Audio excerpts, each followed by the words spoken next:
ನಮಸ್ಕಾರ ಸ್ನೇಹಿತರೆ, ಹೇಗಿದ್ರೆ ಎಲ್ಲರೂ ಚೆನ್ನಾಗಿದ್ರೆ. ನಾನು ರೇವತಿ. ನಾನಿವತ್ತೊಂದು ತುಂಬಾ ಯೂಸ್ಫುಲ್ ಆಗುವಂಥ ವೀಡಿಯೋನ ತಂದಿದ್ದೀನಿ. ನೀವು ಯಾರು ಸಬ್ಸ್ಕ್ರೈಬ್ ಮಾಡಿಲ್ಲ ಅಂದರೆ ಸಬ್ಸ್ಕ್ರೈಬ್ ಮಾಡಿ, ಹಾಗೆ ವಿಡಿಯೋಗೆ ಒಂದು ಲೈಕ್ ಮಾಡಿ, ನಿಮ್ಮ ಫ್ಯಾಮಿಲಿ ಫ್ರೆಂಡ್ಸ್ಗೂ ಕೂಡ ಶೇರ್ ಮಾಡಿ, ಹೆಲ್ಪ್ ಆಗ್ಬೋದು. ಹಬ್ಬ ದಿನಗಳಲ್ಲಿ ನಾವು ಬೇವಿನ ಸೊಪ್ಪನ್ನು ತಂದೇ ತರ್ತೀವಿ. ಸೊ ಆ ಬೇವಿನ ಸೊಪ್ಪು ಈ ರೀತಿ ನಾವು ಒಣಗಿದಾಗ ಬಿಸಾಕ್ತೀವಿ. ಈ ತಪ್ಪನ್ನು ಮುಂದೆ ಮಾಡೋಕ್ಕೆ ಹೋಗಬೇಡಿ, ಯಾಕೆಂದರೆ ಇದರಲ್ಲಿ ತುಂಬಾ ಉಪಯೋಗ ಆಗುವಂಥದ್ದು ನಾನು ಇವತ್ತೊಂದು ಮಾಡಿನ ತೋರಿಸ್ತಾ ಇದ್ದೀನಿ. ತುಂಬ ಒಳ್ಳೆಯದು. ಸೊ ನಮ್ಮ ಮನೆಯಲ್ಲಿ ಸೊಳ್ಳೆ ಕಾಟ ಇರೋದಿಲ್ಲ, ಹಾಗೆ ಒಳ್ಳೆ ಸುಗಂಧಭರಿತವಾಗಿರುವಂಥ ಸ್ಮೆಲ್ ಕೂಡ ಇರುತ್ತೆ. ಸೊ ನಾವೇ ನ್ಯಾಚುರಲ್ ಆಗಿ ಮಾಡ್ಕೋಬಹುದಂತ ವಿಡಿಯೋನ ನಾನು ಇವತ್ತು ತೋರಿಸ್ತಾ ಇದ್ದೀನಿ. ನಾನು ಹಬ್ಬಕ್ಕೆ ಅಂತ ತಂದಿದ್ದಂಥ ಬೇವಿನ ಸೊಪ್ಪಿತ್ತು. ಸೊ ಅದನ್ನು ಹಾಗೆ ನಾನು ಮನೇಲೇ ಇಟ್ಟಿದ್ದೆ. ಸೊ ಈ ರೀತಿ ಒಣಗಿದ್ದನ್ನು ನಾನು ಈ ರೀತಿ ಎಲ್ಲ ನೀಟಾಗಿ ಬಿಡಿಸಿ ಅದರಲ್ಲಿರುವಂಥ ಬೇಡದ ಎಲೆಗಳನ್ನೆಲ್ಲ ತೆಗ್ದಾಕಿ ಈ ರೀತಿ ನಾನು ಅದು ಪುಡಿ ಆಗಬೇಕು ಆ ರೀತಿ ಒಣಗಿರುವಂಥ ಎಲೆನ ತೆಗೆದು ಈ ರೀತಿ ಬಿಡಿಸಿ ಒಂದು ಪಾತ್ರೆಗೆ ಹಾಕ್ಕೊಂಡಿದ್ದೀನಿ. ಅದನ್ನು ನಾನು ಏನು ಮಾಡ್ತೀನಿ ಅಂತೇಳಿ ಈಗ ನಿಮಗೆ ತೋರಿಸ್ತೀನಿ ಬನ್ನಿ. ಇಲ್ಲಿ ನೋಡ್ಬೋದು, ನಾನೀಗ ಪಚ್ಚ ಕರ್ಪೂರ, ಹಾಗೆ ಮಾಮೂಲಿ ಕರ್ಪೂರ, ಸಾಂಬ್ರಾಣಿ, ಚಕ್ಕೆ, ಲವಂಗ ಇಷ್ಟನ್ನು ಕೂಡ ನಾನು ಹಾಕಿಟ್ಕೊಂಡಿದ್ದೀನಿ. ಜೊತೆಗೆ ನಾನು ಬೇವಿನ ಸೊಪ್ಪು ಕೂಡ ಏನು ಇಟ್ಕೊಂಡಿದ್ದೆ ಅದನ್ನು ಇಟ್ಕೊಂಡಿದ್ದೀನಿ. ಈ ರೀತಿ ಒಂದು ಮಿಕ್ಸಿ ಜಾರನ್ನು ತೊಗೊಂಡು ಬೇವಿನ ಸೊಪ್ಪನ್ನು ಈ ರೀತಿ ಮಿಕ್ಸಿ ಜಾರ್ಗೆ ಹಾಕ್ಕೊಂಡು ಅದನ್ನು ಸಣ್ಣದಾಗಿ, ಅಂದರೆ ತುಂಬ ಫೈನಾಗಿ ನಾವು ಈ ಥರ ಪುಡಿನ ಮಾಡ್ಕೋಬೇಕಾಗತ್ತೆ. ನಿಮಗೆ ಎಷ್ಟು ಸಾಧ್ಯ ಆಗುತ್ತೆ ಅಷ್ಟು ಸಣ್ಣ ಪುಡಿನ ಇದನ್ನು ಮಾಡ್ಕೊಳ್ಳಿ. ನಾನು ಈ ರೀತಿ ಸಣ್ಣದಾಗೆ ಪುಡಿನ ಮಾಡ್ಕೊಂಡ್ಮೇಲೆ ಅದನ್ನು ನಾನು ಒಂದು ತಟ್ಟೆಗೆ ಹಾಕಿಟ್ಕೋತಾ ಇದ್ದೀನಿ. ನಂತರ ಇನ್ನು ಉಳಿದಿರುವಂಥ ಬೇವಿನ ಸೊಪ್ಪನ್ನು ಕೂಡ ನಾನೀಗ ಅದೇ ಮಿಕ್ಸಿ ಜಾರ್ಗೆ ಹಾಕ್ಕೊಂಡು ನಾನೇನು ಸಾಂಬ್ರಾಣಿ, ಹಾಗೆ ಕರ್ಪೂರ, ಪಚ್ಚ ಕರ್ಪೂರ, ಹಾಗೆ ಚಕ್ಕೆ, ಲವಂಗ, ಸೊ ಇಷ್ಟನ್ನು ಕೂಡ ಹಾಕ್ಕೊಂಡು ನಾನು ಪುಡಿನ ಮಾಡ್ಕೋತಾ ಇದ್ದೀನಿ. ಇದು ತುಂಬಾ ಒಳ್ಳೆ ಪರಿಮಳ ಬರುತ್ತೆ.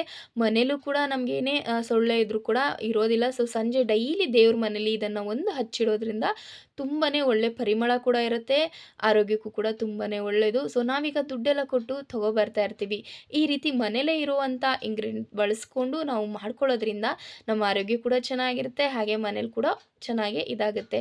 ಈಗ ನೋಡ್ಬೋದು, ನಾನು ಇದೇ ರೀತಿ ಎಲ್ಲನೂ ಹಾಕ್ಕೊಂಡು ಈ ರೀತಿ ಒಂದು ಸಣ್ಣ ಗ್ರೈಂಡ್ನ ಮಾಡ್ಕೊಂಡಿದ್ದೀನಿ. ನೋಡ್ಬೋದು, ತುಂಬ ಚೆನ್ನಾಗೆ ಪುಡಿ ಆಗೋ ರೀತಿ ಮಾಡ್ಕೊಂಡಿದ್ದೀನಿ. ಅದ್ರ ಜೊತೆಗೆ ನಾನಿಲ್ಲಿ 2 ಸ್ಪೂನಷ್ಟು ತುಪ್ಪನ ಬಳಸ್ತಾ ಇದ್ದೀನಿ. ನೆನಪಿರಲಿ ಸ್ನೇಹಿತರೆ, ತುಪ್ಪ ಅಥವಾ ಎಣ್ಣೆ ನಿಮಗೆ ಯಾವುದು ಅನುಕೂಲ ಆಗುತ್ತೆ ಅದನ್ನು ನೀವು ಬಳಸ್ಬೋದು. ತುಪ್ಪ ಹಾಕೋದ್ರಿಂದ ವಿಶೇಷವಾದ ಪರಿಮಳ ಇರುತ್ತೆ, ಹಾಗೆ ತುಂಬಾ ಚೆನ್ನಾಗಿರುತ್ತೆ ಅಂತಲೇ ಹೇಳ್ಬೋದು. ಜೊತೆಗೆ ನಾನೀಗ ರೋಸ್ ವಾಟರ್ನ ಹಾಕ್ತಾ ಇದ್ದೀನಿ. ಹೌದು, ರೋಸ್ ವಾಟರ್ ಹಾಕೋದ್ರಿಂದ ತುಂಬ ಪರಿಮಳ ತುಂಬ ಚೆನ್ನಾಗಿರುತ್ತೆ. ಈ ರೀತಿ ನಾನೊಂದು 2-3 ಸ್ಪೂನಷ್ಟು ರೋಸ್ ವಾಟರ್ನ ಹಾಕ್ಕೊಂಡಿದ್ದೀನಿ. ಈ ರೀತಿ ಸಣ್ಣದಾಗಿ ರೋಸ್ ವಾಟರ್ನ ಹಾಕ್ಕೊಂಡು ಮಿಕ್ಸ್ನ ಮಾಡ್ಕೋಬೇಕಾಗುತ್ತೆ. ನೀವು ಎಷ್ಟಾಗುತ್ತೆ ನಿಮಗೆ ಉಂಡೆ ಕಟ್ಟಕ್ಕೆ ಬರಬೇಕು ಆ ರೇಂಜಲ್ಲಿ ನೀವು ಅದನ್ನು ಹಾಕ್ಕೊಂಡು ಮಿಕ್ಸ್ ಮಾಡ್ಕೋಬೇಕಾಗುತ್ತೆ. ಈ ರೀತಿ ಮಿಕ್ಸ್ ಮಾಡಿಕೊಂಡು ನಿಮಗೆ ಈ ರೀತಿ ಉಂಡೆನ ಕಟ್ಟಕ್ಕೆ ಬರಬೇಕು. ಅದು ಬರ್ತಿಲ್ಲ ಅಂದರೆ ನೀವು ಮತ್ತೆ ಮಿಕ್ಸಿ ಜಾರನ್ನು ತೊಗೊಂಡು ಅದಕ್ಕೆ ನೀವು ಹಾಕ್ಕೊಂಡು ಒಂದು ಗ್ರೌಂಡ್ ಮತ್ತೆ ಅದನ್ನು ಗ್ರೈಂಡ್ನ ಮಾಡ್ಕೊಳ್ಳಿ. ಯಾಕೆಂದರೆ ಅದು ನೀಟಾಗಿ ನಿಮಗೆ ಉಂಡೆ ಕಟ್ಟಕ್ಕೆ ಬರುತ್ತೆ. ಸೊ ಹಾಗಾಗಿ ನಾನು ಅದನ್ನೇನು ಮಿಕ್ಸ್ ಮಾಡಿಕೊಂಡೆ ಅದನ್ನು ನಾನು ಈ ರೀತಿ ಗ್ರೈಂಡ್ನ ಮಾಡ್ಕೊಂಡಿದ್ದೀನಿ. ಮತ್ತು ಈ ರೀತಿ ಗ್ರೈಂಡ್ನ ಮಾಡ್ಕೊಂಡ್ಮೇಲೆ ನೋಡ್ಬೋದು ಎಷ್ಟು ನೀಟಾಗಿ ನಮಗೆ ಉಂಡೆ ಕಟ್ಟಕ್ಕೆ ಬರ್ತಾ ಇದೆ ಅಂತ ಹೇಳಿ. ಈ ರೀತಿ ನೀವು ಶೇಪ್ ಕೂಡ ಕೊಟ್ಟು ಮಾಡ್ಕೋಬೋದು, ಇಲ್ಲ ಕೈಯಲ್ಲಿ ಕೂಡ ನೀವು ಮಾಡ್ಕೋಬೋದು. ನಿಮಗೆ ಇನ್ನೂ ಇಲ್ಲ ಉಂಡೆ ಕಟ್ಟಕ್ಕೆ ಬರ್ತಿಲ್ಲ ಅನ್ನೋರು ಸ್ವಲ್ಪ ನೀರನ್ನು ಹಾಕ್ಕೊಂಡು ಆ ರೀತಿ ಗಟ್ಟಿಗೆ ನೀವು ಗ್ರೈಂಡ್ನ ಮಾಡ್ಕೋಬೋದಾಗುತ್ತೆ. ಸೊ ನೆನಪಿರಲಿ ಸ್ನೇಹಿತರೆ, ಇದನ್ನು ತುಂಬ ನೀರು ಹಾಕೋದ್ರಿಂದ ಇದು ಉರಿಯೋದಿಲ್ಲ. ಹಾಗಾಗಿ ನೀವು ತುಪ್ಪ ಅಥವಾ ಎಣ್ಣೆಯಲ್ಲಿ ನೀವು ಈ ರೀತಿ ಮಾಡಿಕೊಂಡು ಅದನ್ನು ಈ ರೀತಿ ಶೇಪಾಗಿ ಕೊಡಬೇಕಾಗುತ್ತೆ. ನಾನು ಅದನ್ನು ಒಂದು ಪೇಪರ್ಗೆ ಹಾಕಿ ಶೇಪ್ನ ಕೊಡೋಣ ಅಂದ್ಕೊಂಡೆ, ಬಟ್ ನಾನು ಸ್ವಲ್ಪನೇ ಮಾಡಿರೋದ್ರಿಂದ ನಾನು ಕೈಯಲ್ಲಿ ಈ ರೀತಿ ಶೇಪನ್ನು ಕೊಟ್ಟು ಇಡ್ತಾ ಇದ್ದೀನಿ. ನೋಡ್ಬೋದು. ಹೌದು ಸ್ನೇಹಿತರೆ, ಹೂವತ್ತಿ. ಸೊ ಎಲ್ಲರ ಮನೇಲೂ ನಾವು ಧೂಪನ್ನು ಹಚ್ತೀವಿ. ಸೊ ಎಲ್ಲರ ಮನೇಲೂ ಕಾಸ್ಟ್ಲಿ ದುಡ್ಡನ್ನ ಕೊಟ್ಟು ನಾವು ಧೂಪನ್ನು ತಗೊಬರ್ತೀವಿ. ಈ ರೀತಿ ನ್ಯಾಚುರಲ್ ಆಗಿ ನಾವು ಮನೇಲೇ ಸಿಗುವಂಥ ಇಂಗ್ರೀಡಿಯೆಂಟ್ನ ಬಳಸ್ಕೊಂಡು ಈ ರೀತಿ ಸುಂದರವಾಗಿರುವಂಥ ಧೂಪನ್ನು ಮನೆಯಲ್ಲೇ ತಯಾರಿಸ್ಕೋಬೋದು. ಒಳ್ಳೆ ಪರಿಮಳ ಇರುತ್ತೆ, ಹಾಗೆ ಮನೇಲೂ ಕೂಡ ಸೊಳ್ಳೆ ಇದ್ದರೆ ಈ ಬೇವಿನ ಸೊಪ್ಪು ಹಾಕಿರೋದ್ರಿಂದ ಅದು ಕೂಡ ಕಡಿಮೆ ಆಗುತ್ತೆ. ಸೊ ನೋಡ್ಬೋದು, ನಾನಿದು 3-4 ದಿನ ನಾನು ಬಿಸಿಲಲ್ಲಿ ಚೆನ್ನಾಗೆ ಒಣಗಿಸಿದ್ದೀನಿ. ಚೆನ್ನಾಗಿ ಒಣಗಿಸಿದ ನಂತರ ಈ ರೀತಿ ಕಲರ್ ಚೇಂಜ್ ಆಗ್ತಿದೆ. ನೋಡ್ಬೋದು ನೀವು ಎಷ್ಟು ಚೆನ್ನಾಗಿ ಬಂದಿದೆ ಧೂಪು ಅಂಥೇಳಿ. ಹಾಗೆ ಪರಿಮಳ ನಿಜವಾಗ್ಲೂ ತುಂಬಾ ಚೆನ್ನಾಗಿರುತ್ತೆ ಸ್ನೇಹಿತರೆ. ನಾನೀಗ ನಿಮಗೆ ಒಂದು ಹಚ್ಚಿ ಕೂಡ ನಾನು ನಿಮಗೆ ತೋರಿಸ್ತೀನಿ. ನೋಡ್ಬೋದು ಹೇಗೆ ಉರಿಯುತ್ತೆ ಏನು ಅಂಥೇಳಿ. ಸೊ ತುಂಬ ಚೆನ್ನಾಗಿರುತ್ತೆ, ಇದು ಉರಿಯೋದಿಲ್ಲ, ಹಾಗೆ ಇದಾಗ್ಬಿಡುತ್ತೆ ಅಂಥೇಳಿ ನಾನು ಇದನ್ನು ಹಚ್ಚಿ ಕೂಡ ನಿಮಗೆ ತೋರಿಸ್ತಾ ಇದ್ದೀನಿ. ನಾನು 3-4 ದಿನ ಇದನ್ನು ಕಂಟಿನ್ಯೂ ಒಣಗಿಸಿ ನಾನು ನಂತರ ಇದನ್ನು ಹಚ್ಚಿ ತೋರಿಸ್ತಾ ಇರೋದು.